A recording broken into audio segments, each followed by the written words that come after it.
eu gostaria de fazer uma pergunta aos irmãos. Qual o real objetivo da igreja? Qual o objetivo da igreja?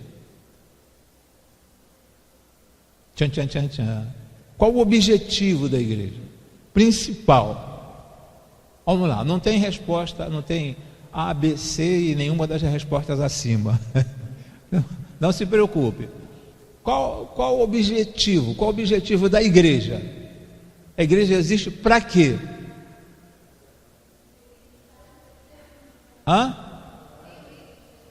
Cumprir o ídolo de Jesus. O que mais? Buscar a palavra do Senhor. O que mais? Pastor Robson tinha mencionado. Adorar a Deus.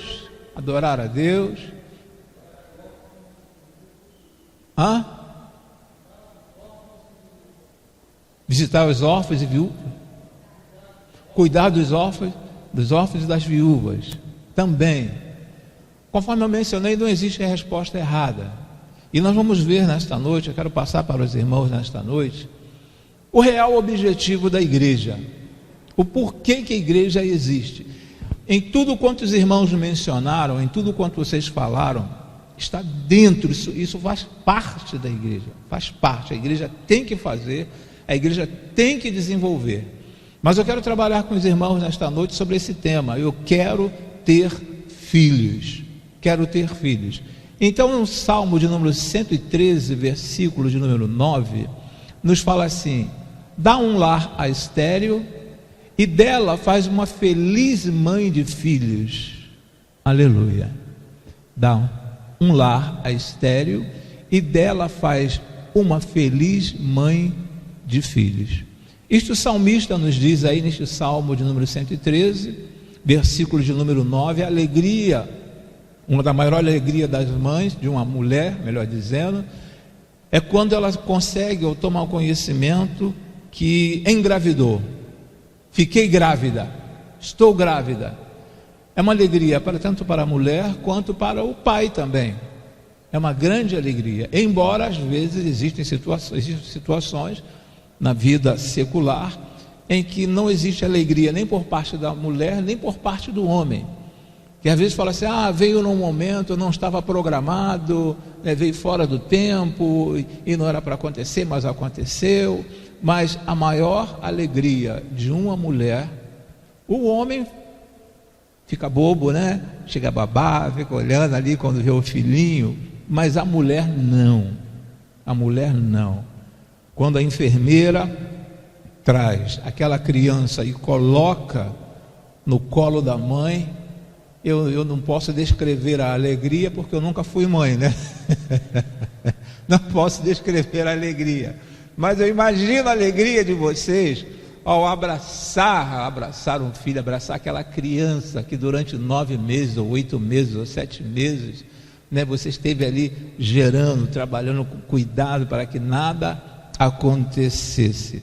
E este estudo de hoje nos fala a respeito desse cuidado, desse carinho, deste gosto, desse prazer em ter filhos. Ok, então existe uma estatística de infertilidade no Brasil. Esta infertilidade, ela é real. Isso aqui é um fato assim bem atualizado, que 20% dos problemas das pessoas não terem filhos, os problemas estão na parte masculina. 20%. O problema está na parte masculina. Existem tratamentos? Existem tratamentos. Mas algumas pessoas não conseguem, alguns homens não conseguem. Alguns homens têm um problema que não conseguem engravidar uma pessoa, não conseguem engravidar uma mulher. Então 20% desses problemas está na parte masculina. 40% dos problemas também vêm da parte feminina. Então observe que o percentual aí é maior da parte feminina. 40% vem da parte feminina. Também 40% da combinação de ambos. Da combinação dos dois, existe essa dificuldade para gerar uma criança, para engravidar. E a partir dos 40 anos, embora existem pessoas que conseguem engravidar após os 40, ok? Mas a partir dos 40 anos de idade diminui 25% a possibilidade da pessoa engravidar. A partir dos 40%, a nível feminino, ok? A nível feminino.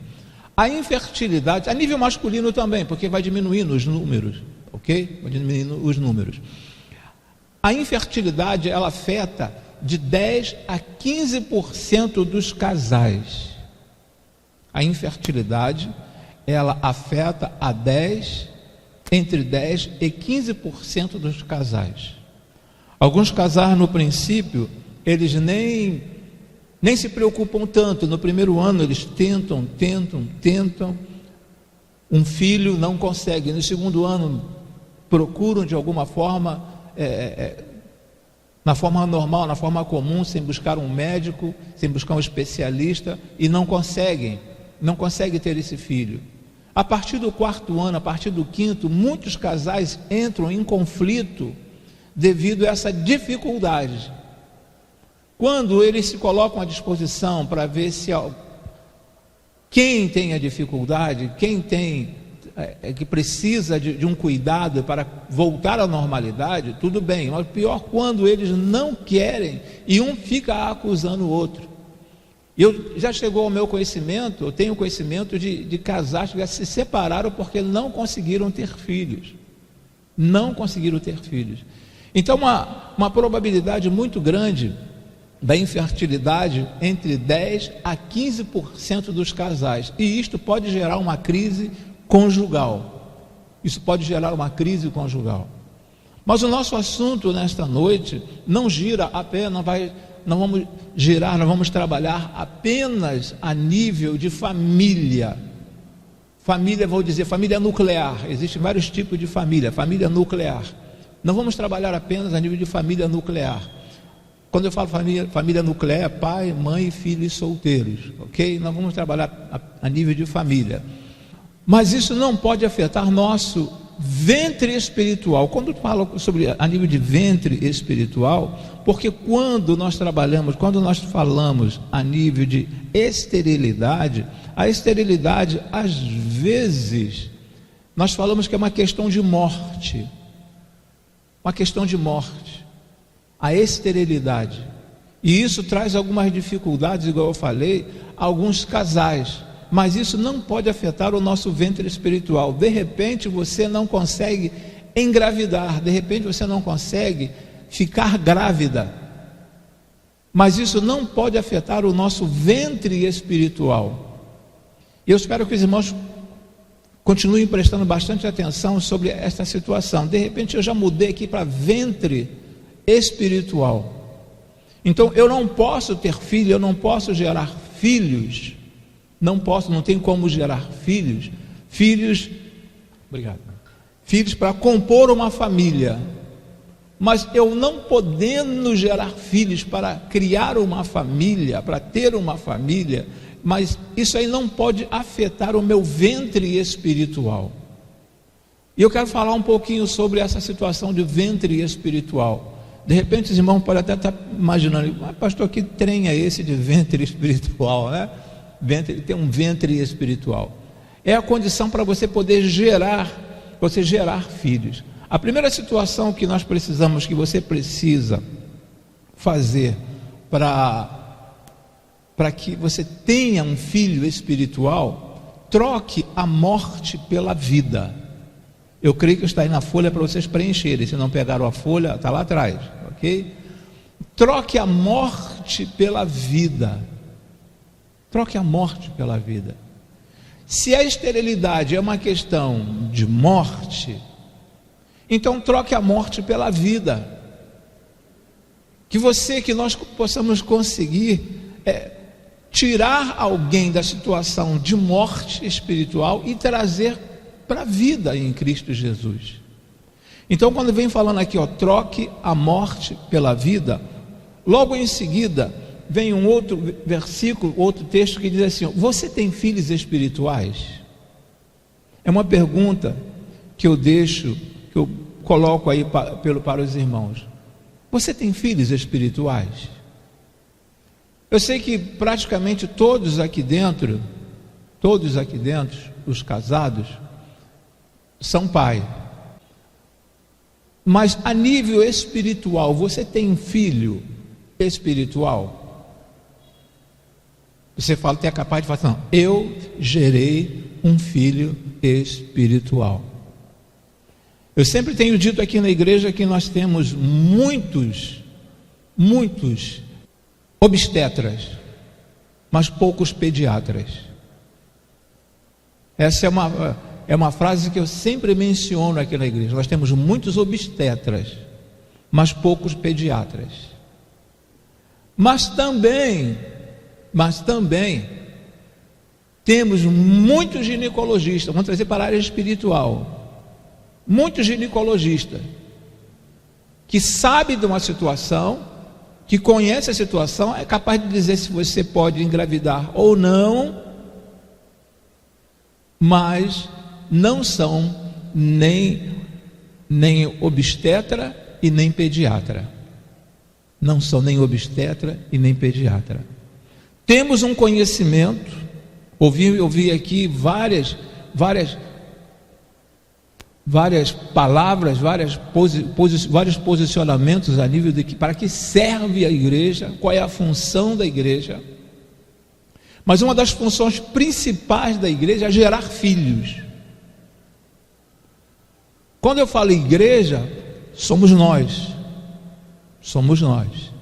E aí vinha essa célebre frase: você tem filhos espirituais? Tem filhos espirituais? Se não tem filhos espirituais, já procurou um especialista na área, alguém na igreja, para lhe auxiliar como gerar filhos espirituais, como ter essa facilidade de gerar filhos? Às vezes nós entendemos que a igreja do Senhor Jesus, ela sobrevive, nós imaginamos isso, que ela sobrevive pelos eventos, pelas grandes comemorações, pelas grandes programações. Ajuda, é uma estratégia. Mas a função do cristão, a função individual de cada um de nós, é não esperar que a igreja promova um movimento para que comece a gerar uma criança. Quem gerou uma criança? Foi a igreja? Não, tem que ser eu. Eu que preciso gerar filhos. Eu tenho que gerar filhos. Então você tem filhos espirituais? É uma pergunta que fica para cada um de nós. É uma pergunta que faz você repensar a nível da nossa vida. Qual é o meu papel? O que eu tenho feito dentro do reino de Deus? O Senhor Deus, Ele quer e espera que eu tenha uma grande atividade, participe de ativismo dentro da igreja. Será que é isso que Deus quer? Que eu participe de um ativismo dentro da igreja? Ou será que o Senhor Deus quer que eu seja uma pessoa capaz de gerar uma vida espiritual? Então, por isso que nesse início nos fala o seguinte, nesse slide: troque a morte pela vida. E aí vem essa pergunta: você tem filhos espirituais? Quando alguém chegar para você e começar a conversar e falar muitas coisas a respeito de igreja, saia com essa pergunta. Pergunte só assim: você tem filhos espirituais? A pessoa: não, eu tenho em casa o meu filho é evangélico, meu filho foi batizado. Ok, tudo bem, porque certamente ele olhou o teu comportamento como cristão, de repente acostumou com a igreja. Tem esse grande problema também de acostumar com a igreja, ter aquilo como um hábito salutar dos pais, de estar sempre na igreja. Crescem, são batizados, mas não tiveram uma experiência com Jesus. Mas mesmo na qualidade de pai que somos, há uma responsabilidade nossa de estarmos anunciando o Senhor Jesus, anunciando a salvação para os nossos filhos também. Além dos nossos filhos, devemos nos preocupar com aqueles que estão lá fora.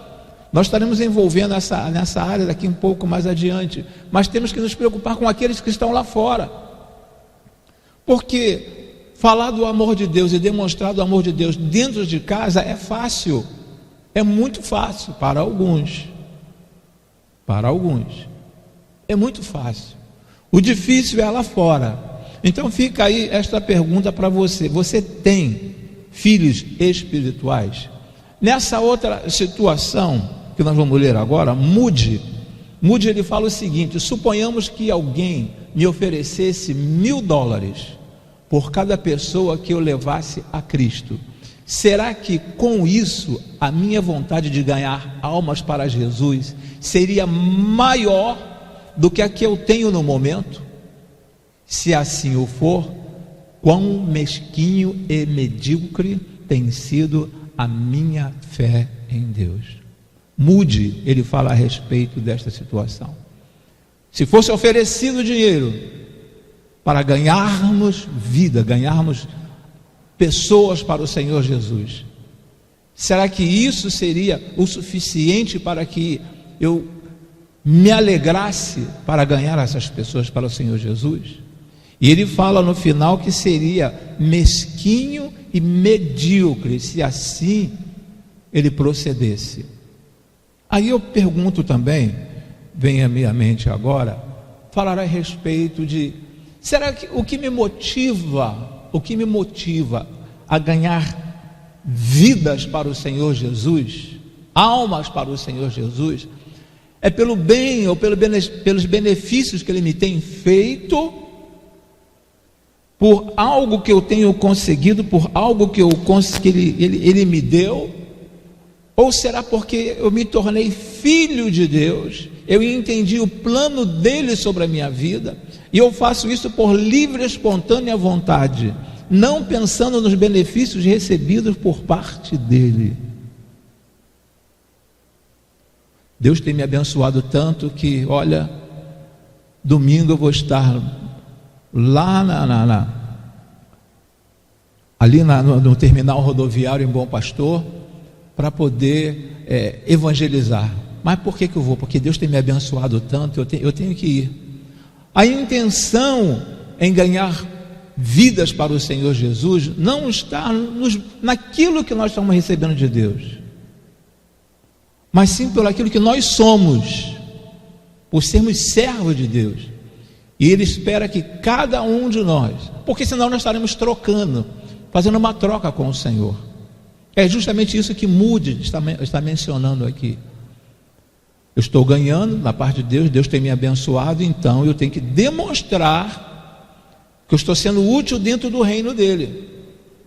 Mas independentemente de que eu esteja ganhando ou não, as bênçãos vindo sobre a minha vida ou não, as promessas se cumprindo sobre a minha vida ou não, é um dever meu, na qualidade de cristão, evangelizar. Eu preciso evangelizar. Existe uma outra frase que nos diz o seguinte: somente é evangélica a igreja que evangeliza. Somente é evangélica a igreja que evangeliza. Essa frase, na mente de muitos irmãos, muitos podem até não entender como uma igreja pode não ser evangélica, porque se ela não evangeliza, ela não está fazendo o papel que lhe cabe, o papel que foi determinado a ela. O Senhor Jesus, Ele não falou assim: olha, vocês saem por aí, vocês promovam festa, vocês montem uma programação, ide, pregai o Evangelho. E o imperativo não é o ide, mas é o discipular, é o ensinar. Esse é o imperativo. Esse é o imperativo. O imperativo não é o ide. O imperativo não é o ide. O imperativo é o ensinar. Então, somente é evangélica a igreja que evangeliza. Se uma igreja não evangeliza, irmãos, é apenas um clube. é apenas um local de entretenimento, é apenas um local de reunião, é apenas um local de uma comunhão. Tudo bem, é apenas um local de comunhão, de rever os irmãos. Mas a igreja é um local de adoração, é um local de adoração. Mas eu tenho que evangelizar, a igreja precisa evangelizar. Você pode até não sair para um campo missionário com os teus pés, mas com os teus joelhos, com o nosso joelho, você pode sair para o campo missionário, com os teus joelhos, orando ao Senhor Deus, pedindo a Deus pelos missionários. Então somente é evangélica a igreja que evangeliza. O que posso fazer para gerar filhos? Agora nós vamos entrar, foi só um meandro até aqui, isso foi só uma introdução, para nós entrarmos agora no assunto verdadeiramente que nós queremos tratar a nível de eu quero ter filhos. O que eu posso fazer para gerar filhos? O que eu posso fazer? Alguns irmãos, alguns homens das nossas reuniões, ou teve uma quarta-feira também aqui que eu passei, foi passado aos irmãos um estudo a nível da facilidade, a facilidade para você, expor, colocar diante de alguém o evangelho do Senhor Jesus. E muitos dos homens que foram lá para Unamar puderam experimentar que não é tão difícil assim, que não é tão difícil. Foi apresentado um estudo e com base nesse estudo os irmãos colocaram aquele estudo em prática e viram que é fácil evangelizar quando alguém se coloca à disposição para ser evangelizado. Então, o que posso fazer para gerar filhos? Primeiro, chore pelas vidas. Pastor Robson, há pouco tempo atrás, esteve pregando aqui na igreja, falando sobre o final dos tempos, falando sobre Apocalipse. O inferno é real. O inferno é real. Eu creio que o irmão esteve na mesma casa que eu estive, nós estávamos juntos, e uma senhora falou: não, o inferno é aqui. O irmão está ali, nós estávamos juntos, estávamos na mesma casa, fazendo uma visita, evangelizando uma pessoa. E aquela mulher falou: não, o inferno é aqui. Então chore pelas vidas, porque o inferno não é aqui. Se o inferno fosse aqui, seria tranquilo, porque você vai para onde você quer, você tem uma liberdade, tem momentos desagradáveis, mas também tem momentos agradáveis. E no inferno não. A Bíblia fala que é lugar de choro e ranger de dentes.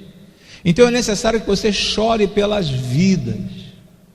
Conhece alguém que não seja evangélico? Lógico que todos nós conhecemos pessoas que não são evangélicas, porque não vivemos isolados. Não vivemos isolados. Então eu preciso chorar por aquela pessoa, eu preciso me dedicar por aquela pessoa. Embora tenha acontecido numa igreja, mas eu tenho uma lembrança de um período que eu ainda era seminarista, contei esse caso aqui quando essa pessoa faleceu, e num culto, num domingo à noite, estava pregando na igreja, e aquele jovem aceitou a Jesus. Glorifiquei a Deus pela vida dele, e depois ele veio para conversar comigo, falou do interesse que estava tendo por uma ovelha da igreja, e aquele jovem, com o tempo, ele foi crescendo espiritualmente dentro da igreja, foi para o seminário, e eu orando com ele veio, me consultou, perguntou: pastor, estou sentindo o desejo de ir para o seminário. Vá para o seminário. Se você sente o desejo, vá para o seminário. Agora, o ir para o seminário não vai lhe tornar pastor. As pessoas vão para o seminário, muitos vão para o seminário e falam assim: eu vou para o seminário para ser pastor. Porque nós temos várias pessoas aqui na igreja que já passaram pelo seminário e não são pastores. Por exemplo, a irmã Nina é seminarista. Fala com ela sobre pastorado. Ela não aceita de jeito nenhum. Não quer, não. Então, o Roberto era o nome do rapaz. Ele foi para o seminário, concluiu bacharel, foi na consagração dele como pastor, Depois que ele se tornou pastor, eu participei do casamento dele. Depois que eu participei do casamento dele, ele foi indicado para uma igreja. Eu fui lá quando ele tomou posse na igreja. Então, veja um acompanhamento. Você apenas não gera, mas precisamos ter o cuidado também. Nós precisamos cuidar dessas pessoas que foi gerada por mim, que foi gerada por você. Aí nós temos uma parte que em 1 Samuel que nos fala a respeito de Ana. Certa vez, quando terminou de comer e beber em Siló, estando o sacerdote Eli sentado numa cadeira junto à entrada do santuário do Senhor, Ana se levantou e, com a alma amargurada, chorou muito e orou ao Senhor. Irmãos, eu creio que também deveria ser esse o nosso sentimento. Se eu ainda não ganhei, se eu ainda não tenho um filho espiritual, ali naquela situação era um filho real. Ana não conseguiu ficar grávida, então ela orou muito ao Senhor, e o Senhor permitiu que Ana tivesse um filho. Então essa deveria ser também a nossa preocupação. Se eu não tenho um filho espiritual, se eu não tenho uma filha espiritual, eu preciso pedir ao Senhor, eu preciso orar ao Senhor, porque Deus tem sempre colocado alguém ao nosso lado, Deus tem sempre colocado alguém perto da gente. Deus tem sempre colocado, alguém que está precisando ouvir da palavra, mas não apenas uma palavra de conforto, uma palavra de consolo, uma palavra motivacional, mas essa pessoa está precisando de uma palavra de salvação, Então Ana, ela chorou e orou ao Senhor, chorou muito e orou ao Senhor. Eu preciso, eu tenho que ter um filho, Senhor. E esse também deveria ser o desejo da igreja.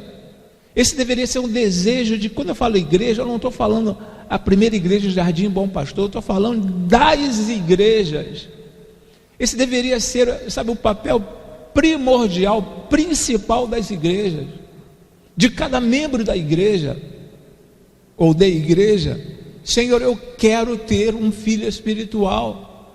Senhor, eu não ganhei ninguém para Jesus, não ganhei ainda ninguém para Jesus. Eu quero, Senhor, ganhar uma pessoa para Jesus. Spurgeon, ele fala o seguinte: os que ganham almas precisam ser primeiramente aqueles que choram por elas. Os que ganham alma precisam ser primeiramente aqueles que choram por elas. Você tem alguém na tua família que não é evangélico ou evangélica? Coloque num pedaço de papel o nome daquele tio, daquela tia, daquele avô, daquela avó, daquele primo, daquela prima. Coloque o nome dele num papel e ore bastante, ore muito, mas peça com grande intensidade ao Senhor, mas chore diante do Senhor. Senhor, faça com que a minha tia se converta. Senhor, me dê uma possibilidade de falar do teu amor, um momento próprio para que eu possa estar evangelizando essa minha tia, mas não deixe passar desapercebido, porque em determinado momento, desapercebidamente, o Senhor Jesus pode voltar, e aquela pessoa, desapercebidamente não, porque ele chegará nas nuvens, mas em determinado momento o Senhor Jesus pode voltar, e aquela pessoa que você tanto ama, e que tanto conviveu com ela, de repente você vai para o céu, e aquela pessoa não vai para o céu. Uma pessoa que você tanto ama. Então coloque o nome daquela pessoa, no papel, e ore todos os dias, chore, mas chore mesmo por aquela pessoa que você tanto quer ver salva pelo Senhor Jesus. Não somente aquela, mas eu estou falando da pessoa que está mais próxima a você, ou da tua família, da tua parentela, que ainda não aceitou Jesus, o Senhor Jesus, como Salvador.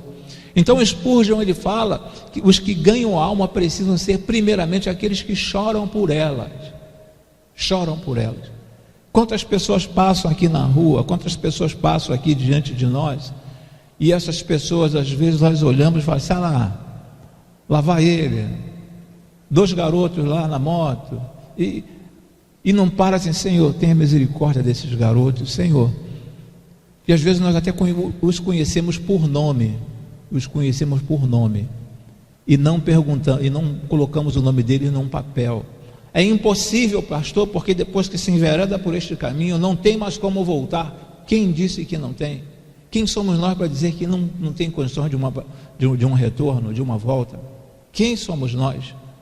Então chore por uma pessoa, chore por aquela pessoa que você quer ver salva, porque você precisa, um dia nós chegaremos diante do Senhor Deus, e existe uma peça, pelo menos era apresentada uma peça no tempo do pastor Robson, Mãos Vazias, né? Lembra-se, né? Uma peça chamada Mãos Vazias, não sei quantos irmãos já assistiram essa peça, muito bonita. Apresente-me tuas mãos, apresente-me tuas mãos. Quem aqui já assistiu essa peça, Mãos Vazias? Diácono Alcinei, a irmã. Depois eu vou pedir a irmã Brenda para conversar com o líder da área de teatro, para termos aqui uma reapresentação desta peça chamada Mãos Vazias, porque um dia nos apresentaremos diante do Senhor e Ele vai cobrar. E essa peça, ela nos mostra uma realidade, O segundo ponto, seja intenso pelas vidas. Seja intenso pelas vidas. Intenso, ali é a parte para nós preenchermos. E o versículo nos fala assim: enquanto ela continuava a orar diante do Senhor, Eli observava a sua boca, como Ana orava silenciosamente. Seus lábios se mexiam, mas não se ouvia a sua voz. Então Eli pensou que ela estivesse embriagada. Ele disse: até quando você continuará embriagada? Abandone o vinho. Ana respondeu: não se trata disso, meu senhor. Sou uma mulher muito angustiada. Não bebi vinho, nem bebida fermentada. Eu estava derramando minha alma diante do Senhor. Não julgues tua serva uma mulher sem moral. Estou orando aqui até agora por causa de minha grande angústia e tristeza. Irmãos, se nós observarmos esta situação aqui de Ana,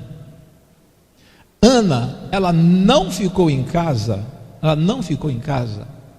pedindo que o profeta viesse até a casa dela. Ela não permaneceu, ela não ficou em casa pedindo que o profeta chegasse até a casa dela. Vai lá, manda uma notícia para o profeta, manda ele vir até a minha casa, porque eu preciso falar algo a ele. Eu preciso derramar as minhas dores, a minha angústia a este homem, a Eli. Eu preciso. Mas não foi assim que aconteceu. Ela não esperou que aquele homem de Deus viesse até ela. Ela foi até Eli. E é justamente isto que nós precisamos fazer. Isso, na qualidade de servo de Deus, na qualidade de igreja do Senhor Jesus, precisamos fazer. Não esperar que as pessoas venham até aqui. Porque nós somos a igreja. Onde quer que você esteja, na escola, no trabalho, no mercado, em qualquer lugar que você esteja, você é a igreja. Então, por que esperar apenas que as pessoas venham um domingo à noite, aí chegam no domingo à noite, não tem uma conversão ou reconciliação, as pessoas falam assim: a mensagem foi fraca, o pastor não estava ungido, a mensagem não sei o que lá, o culto não foi aquele culto para a pessoa poder se converter. As pessoas têm que se converter lá fora e estar aqui dentro para confirmar a sua decisão.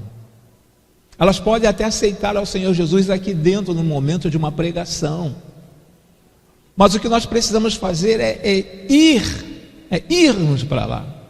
Existe uma palavra que nós utilizamos a nível de igreja, no original, chamada eclesia, mas quando você vê eclesia, não é apenas eclesia, é eclesia, é sair para fora. Eclesia é igreja, eclesia é você sair para fora, é você ir lá fora, ir lá para fora e buscar. Foram essas palavras do Senhor Jesus, mandou que buscassem os que se haviam perdido. Buscar. Então, às vezes, muitos de nós, como na qualidade de membros de igreja, imaginamos que é necessário convidar, é útil, é mister que convidemos pessoas para vir à casa do Senhor aos domingos. Ótimo, excelente. Mas eu estou jogando para cima do mensageiro uma responsabilidade que eu poderia resolver. Na qualidade de servo do Senhor, eu poderia resolver. Não transferir essa responsabilidade para outra pessoa. Mas eu posso ir lá fora. Eu consigo. O Senhor Deus nos deu essa condição, nos deu essa sabedoria para nós evangelizarmos as pessoas. Existem estratégias. Mas nós precisamos, eu tenho que me colocar à disposição. Então Ana não ficou aguardando que Eli viesse até a casa dela. Ela foi até a casa de Eli porque ela queria ter filhos, ela queria gerar filhos. E este é o papel nosso também. O papel nosso como igreja, gerar filhos. Mas eu tenho que fazer alguma coisa. Só aconteceu num caso muito especial, foi no caso de Maria, né? Que Jesus foi gerado por obra do Espírito Santo. Maria não precisou fazer nada. Mas a partir do momento em que nós nascemos, nós precisamos, se queremos ter filhos, nós precisamos agir. E falando espiritualmente, eu não preciso esperar que as pessoas estejam aqui dentro. E às vezes, no momento de apelo, no momento em que a igreja deveria estar contrita em oração, é um dos momentos que as pessoas levantam, começam a conversar.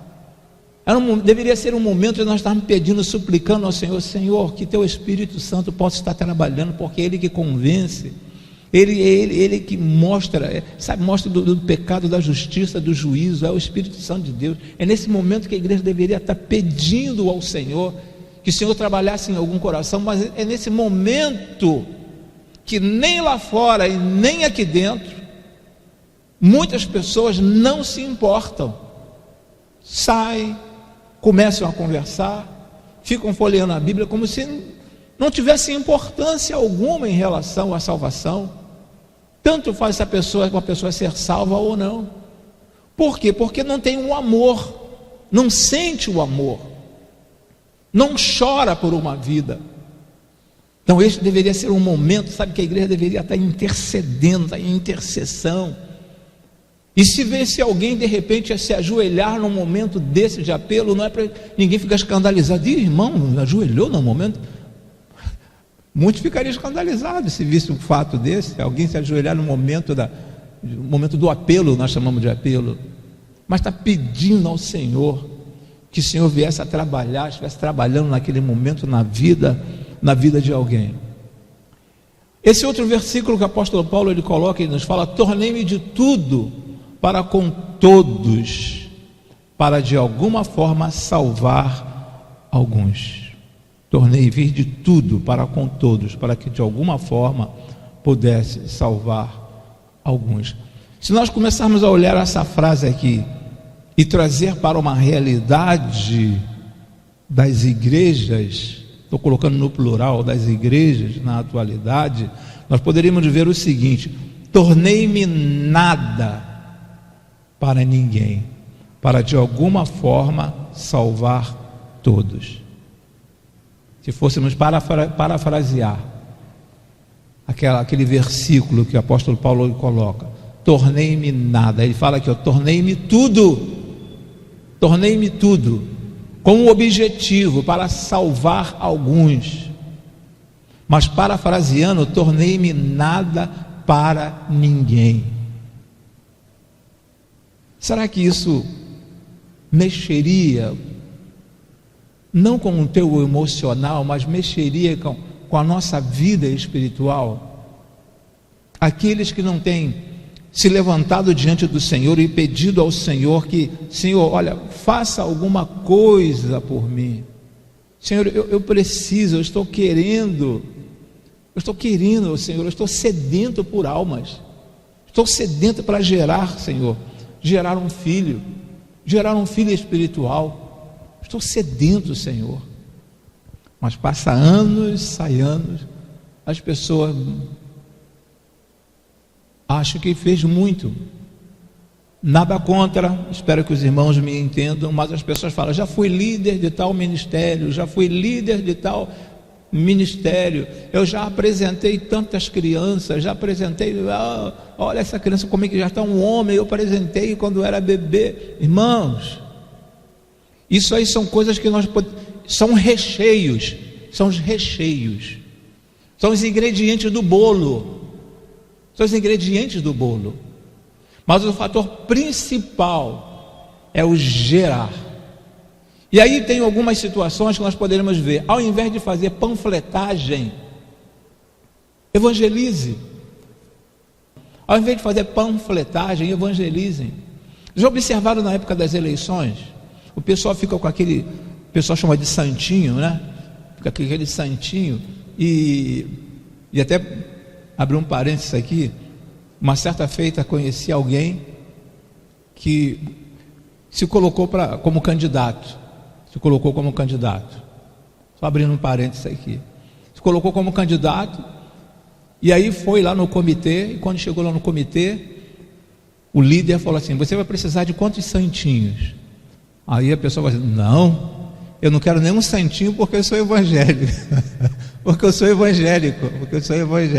Santinho é aquele papelzinho, né, que o pessoal dá na época da eleição.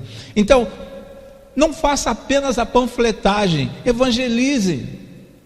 Porque no período de eleição o pessoal faz a panfletagem, só entrega o papel assim, entrega o papel e não fala sobre o perfil, não fala sobre o candidato, embora não tenha o tempo. Mas às vezes as pessoas estão em dúvida e não sabem em quem votar. Você para a pessoa, eles deveriam parar a pessoa e falar a respeito do candidato. Quem é o candidato? Então, ao invés de panfletar, nós deveremos evangelizar. Pegar uma oportunidade, posso panfletar, mas havendo uma oportunidade, eu paro e começo a evangelizar as pessoas. Porque eu não sei se os irmãos já passaram por essa experiência, mas existem pessoas que te entregam um folheto e falam, Jesus te ama, e vai embora. Isso é louvável, mas o bom é você saber o material que está na sua mão e ler com a pessoa, explicar à pessoa o que aquele papel, o que aquele versículo está dizendo. Então, evangelizar a pessoa dentro de uma possibilidade, se a pessoa tiver um tempo disponível para te ouvir. Mas em muitas situações muitos fazem igual a essas pessoas que ganham para poder fazer panfletagem, sair só entregando, porque o dinheiro dela já está garantido. A nossa salvação já está garantida também. Mas eu preciso saber que aquele candidato que erradamente me deu um dinheiro para poder panfletar, erradamente também eu chegar para as pessoas e falar de Jesus com interesse. Aquela pessoa que deu um dinheiro espera que aquela pessoa que recebeu aquele santinho, aqueles folhetos, entregue de mão em mão. Mas quantos recebem aquela maçaroca e jogam fora? Então o Senhor Deus espera que cada um de nós também possamos fazer um tipo de trabalho, não de uma panfletagem assim, à vontade. Ele espera de cada um de nós. De repente a mensagem pode estar sendo até enfadonha para alguns, mas é uma realidade que nós precisamos, vez por outra, trazer à tona. Ao invés de dizer frases, clichês, pregue. Não fique triste, porque a palavra diz que posso todas as coisas naquele que me fortalece. Não fique triste, porque tem um versículo na Bíblia que diz que Jesus está no barco. Tem um versículo na Bíblia que diz que Jesus está no barco. E se Jesus está no barco, você pode ficar tranquila. Às vezes as pessoas pegam alguns versículos, pegam algumas frases, alguns clichês e jogam para as pessoas. O que as pessoas estão precisando não é ouvir, é saber assim, naquele momento de desespero, ela está até esperando que você utilize, você lance uma palavra motivacional, e isso vai ajudá-la muito. Mas tudo bem, mas quando ela passar por aquele problema, e aí? Passou do problema, eu não preciso mais de Jesus. Não vou precisar mais de Jesus. Então eu tenho que pregar. Então, ao invés de usarmos frases clichês, então eu tenho que pregar às pessoas. Eu preciso pregar para as pessoas. E nós sempre temos e teremos oportunidade. O Senhor sempre coloca e colocará alguém ao nosso lado para nós utilizarmos da palavra dele, nós lançarmos mão da palavra dele. Ao invés de ficar olhando, abrace. Ao invés de ficar olhando, abrace. Sabe, ajude aquela pessoa. Esse abraçar aqui não é apenas dar um abraço, mas o abraçar a nível de salvação, de querer salvar aquela pessoa. Tenho orado por você, hein? Tenho orado por você. Não, eu sei que você tem orado por mim, mas eu continuo orando por você. Você não saiu das minhas orações. Abrace, mas abrace mesmo. Mas é para orar mesmo por aquela pessoa, não é apenas para falar que está orando por aquela pessoa. Ore mesmo por aquela pessoa. Mesmo que aquela pessoa seja alguém que você entenda, pessoa que você entenda que não tem mais jeito. Você entende que não tem mais jeito. Mas para Deus há jeito. Nosso Deus é o Deus do impossível. Não existe, irmãos, ninguém na face da terra que nós possamos falar assim: olha, não tem jeito, esse aí não tem jeito. Jesus foi lá naquele cemitério e pegou o demoniado gadareno, cemitério, e aquele homem teve uma vida transformada. Tem um rapaz que mora próximo à minha casa, e esse rapaz viveu um grande período na vida dele com a roupa caindo. Ele frequentava a igreja, com a roupa caindo, sem camisa e babando. Comia pegava nas latas de lixo comida, vizinho nosso lá, pegava resto de comida e comia, mas conhecia pessoa por pessoa por nome. Pessoas e pessoas por nome. A mãe dele começou a orar, começou a interceder, os irmãos na igreja começaram a interceder por ele. Vai ver aquele irmão hoje. Aquele jovem voltou ao normal, está numa igreja, só passo por ele, está de gravata, de terno, está firme há mais de 5 anos. Alguém que você olha e vai assim: isso aí não tem mais jeito não. Isso aí, por que não interna esse garoto aí? Isso aí não tem mais jeito. Como é que ele está? A roupa caindo, você segurava a calça, às vezes andava assim encolhido pelo meio da rua, e passava a pessoa, ele: oi fulano, oi ciclano, e babando. Alguém poderia dizer: não tem jeito para esse rapaz, não tem como mudar a história dele. Mas o Senhor Jesus, ele muda a história, ele muda a nossa história, ele mudou a nossa história. Nós não éramos nenhum santinho, ele mudou a nossa história.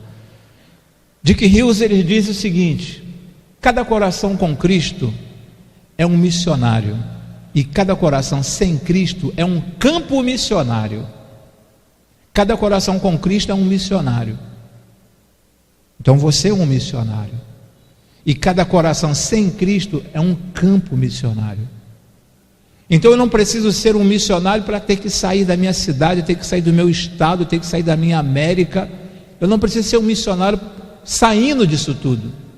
Eu posso ser um missionário onde eu moro, onde eu vivo. Eu posso contribuir com a obra missionária, evangelizando evangelizando alguém. Nesse número 3 nos diz o seguinte: receba os filhos que Deus quer lhe dar.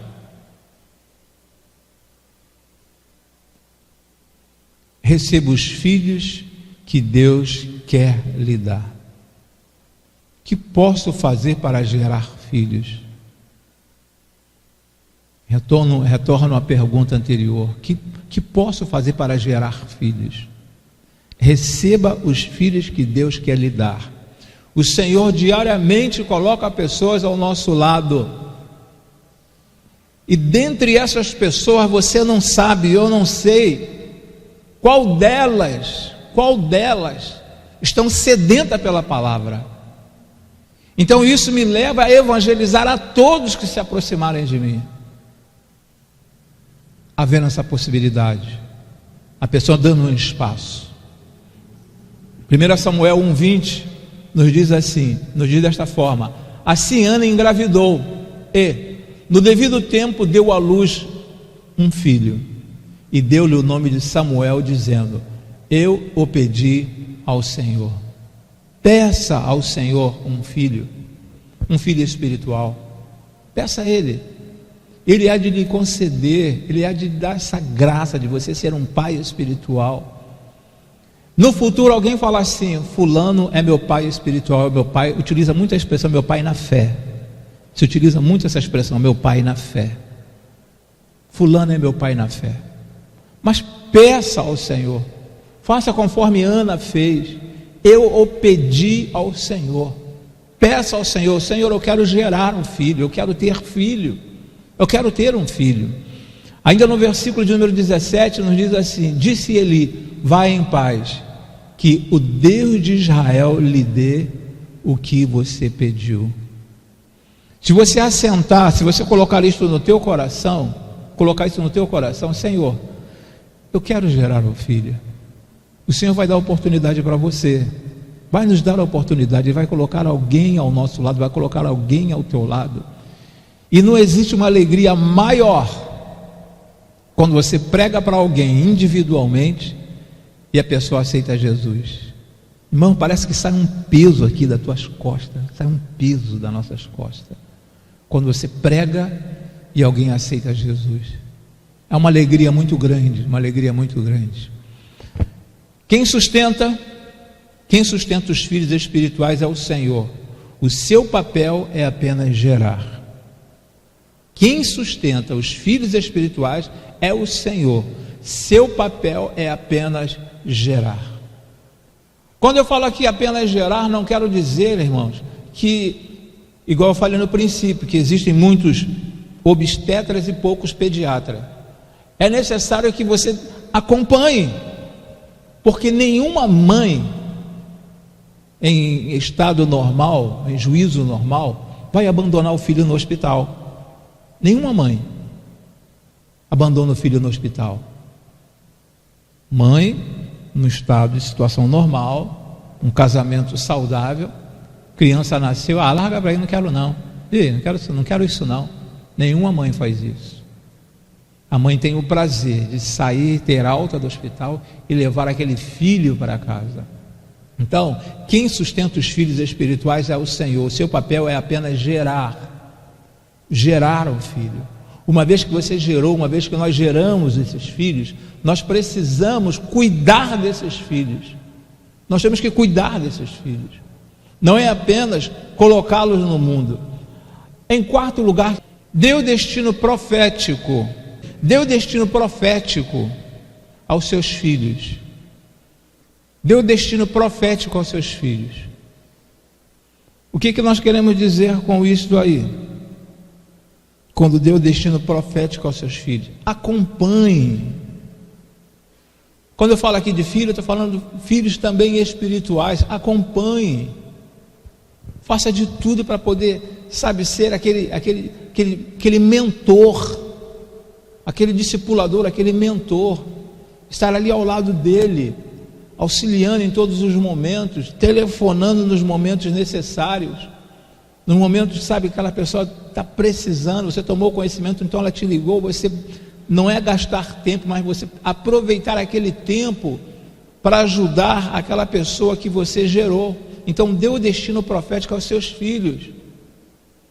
Ganhei alguém para Jesus, ganhei alguém para Jesus, mas a minha vida, eu não ando em retidão diante de Deus. Eu não ando em retidão diante de Deus. Eu sou uma pessoa que eu não oro, eu sou uma pessoa que eu não leio a Bíblia, eu sou uma pessoa com alto índice de absenteísmo nos cultos da igreja, falto muito à igreja. Como que eu posso dar um destino profético aos meus filhos? Os filhos seguem o exemplo dos pais. Nós somos referência. Nós somos referência para os nossos filhos. Os filhos estão nos olhando. E dependendo da forma dependendo do nosso proceder, os nossos filhos também, eles crescerão da mesma forma.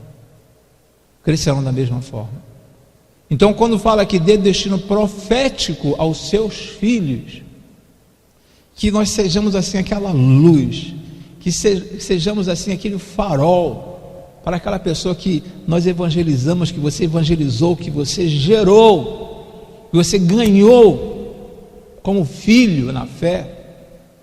Então dê um destino profético aos seus filhos. As pessoas olharem para você e falarem assim: não, eu quero ser igual ao meu pai na fé. Ana não foi e disse a seu marido: depois que o menino for desmamado, eu o levarei e o apresentarei ao Senhor, e ele morará ali para sempre. Ana tinha um destino profético para o filho dela. Depois que o menino desmamar, eu o levarei. Depois que o menino desmamar, eu o levarei e apresentarei ali na casa do Senhor aquele menino. Em Lucas 19, versículo de número 10, fala assim: pois o Filho do Homem veio buscar e salvar o que estava perdido. O Filho do Homem veio buscar e salvar o que estava perdido. Jesus, mais uma vez falando, o Senhor Jesus não veio para falar assim: olha, todas as festas vocês têm que celebrar, vocês não esqueçam de nenhuma festa, todo movimento, toda época de festa, vocês celebrem a festa. Ele não veio para uma festa, ele veio para me salvar, veio para salvar você, veio para salvar a cada um de nós. Entregou a própria vida para gerar filhos, e nós somos filhos de Deus. E é isso que o Senhor quer, é isso que o Senhor espera de cada um de nós, que possamos gerar filhos. Se não foi em vão o sacrifício do Senhor Jesus. Toda semana é uma festividade na igreja, é bonito porque gera comunhão, mas esse não é o objetivo central da igreja, irmãos. Não é o objetivo central da igreja. Então Lucas nos fala: pois o Filho do Homem veio buscar e salvar o que se havia perdido. Aí nos fala, já praticamente encerrando, nós vamos atrás dos perdidos até o fim. Nós vamos atrás dos perdidos até o fim. Que isso possa estar assentado no teu coração: eu irei atrás dos perdidos até o fim. Não me cansarei. Não importa se você já teve um filho espiritual, não importa se você já teve 2 filhos espirituais, não importa se você já teve 3 filhos na fé, 4 filhos na fé. O importante é que você vá em busca. Nós vamos atrás dos perdidos até o fim. Quando é o fim? Quando o Senhor Jesus vier buscar a igreja dele. Então eu tenho que colocar isso no meu coração. A igreja tem o seu papel importante de glorificar o nome de Deus, de celebrar, temos grandes celebrações aqui dentro, mas o papel principal da igreja, aqui é um momento em que os filhos de Deus se reúnem para a glorificação do nome do Pai. Esse é o momento que os filhos de Deus se reúnem para a glorificação do Filho do Pai, do Filho de Deus. Esse papel é um momento muito gostoso, um momento, incomparável. Mas o papel principal da igreja: ganhar, ter filhos espirituais. Precisamos sair, precisamos ir em busca desses filhos. E eu espero que esta última frase aqui, nós vamos atrás dos perdidos até o fim, isso possa estar selado no teu coração. Pastor, eu não tenho um jeito. Procure algum dos irmãos que fez o estudo, procure o irmão Silvio, procure o irmão Joel, procure o pastor Robson, procure os irmãos que estiveram aqui naquela quarta-feira. Ele vai te mostrar como, sabe, você conduzir alguém dentro dos caminhos, ele até aceitar ao Senhor Jesus. Não é tão difícil, não é tão difícil. É algo assim, sabe, nos falta uma experiência, mas eu entendo também que falta um pouco de entendimento quanto ao compromisso. Então, irmãos, nós vamos atrás dos perdidos até o fim. Que possamos, a cada dia, colocar ou assentar em nosso coração aquela ideia principal da mensagem desta noite. Eu quero gerar filhos. Eu quero ter filhos. Possamos colocar no nosso coração essa ideia aí. Eu quero ter filhos. Quero ter filhos. Vocês não sabem a alegria. Vocês não sabem a alegria. Difícil de medir. A alegria que traz ao coração de um pastor, ou ao coração de uma outra pessoa, quando a pessoa chega, pastor, ganhei uma pessoa lá fora para Jesus. Ganhei. Não é trazer para esta igreja. O importante não é trazer para aqui, irmãos. O importante não é trazer para aqui. O importante é trazer para dentro do reino. Para dentro do reino. Ah, mas mora essa pessoa que eu conheço, que eu ia evangelizar, mora lá em Jacarepaguá. Ela não vai vir para a minha igreja, então eu não vou evangelizar, pastor. O teu objetivo é trazer para cá? Está pensando errado. O negócio o que nos interessa é povoar o céu, não é lotar a igreja, é povoar o céu.